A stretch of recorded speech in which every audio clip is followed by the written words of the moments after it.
Hello guys, welcome back to this channel. In this today's tutorial, I'm going to show you how to turn off likes on Instagram. Alright guys, I have opened my Instagram application in my phone, and here I'm going to show you two settings to turn off likes on Instagram or how to hide likes on Instagram. The first one is I'm going to show you how we can hide the like count of our Instagram post or reels. And the second one, I'm going to show you how we can hide likes we have made on Instagram.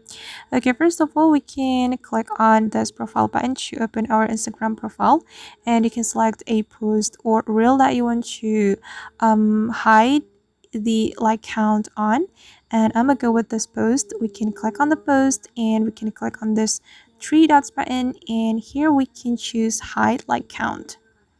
Okay, and now the like count has been hidden, and if you want to turn off or hide the like count of other posts, you can do it one by one. Then and the second one, I'm going to show you how we can hide or turn off the likes we have made on Instagram. We can go to Instagram setting, then here we can scroll down until we find the likes you have made.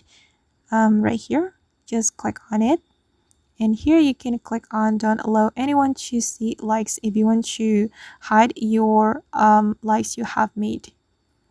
Alright guys, and that's how we can turn off likes on Instagram. I hope this tutorial will be useful for you. Thank you so much for watching, and if you found this tutorial useful, don't forget to like, comment, share, and also subscribe to the channel. See you on the next video.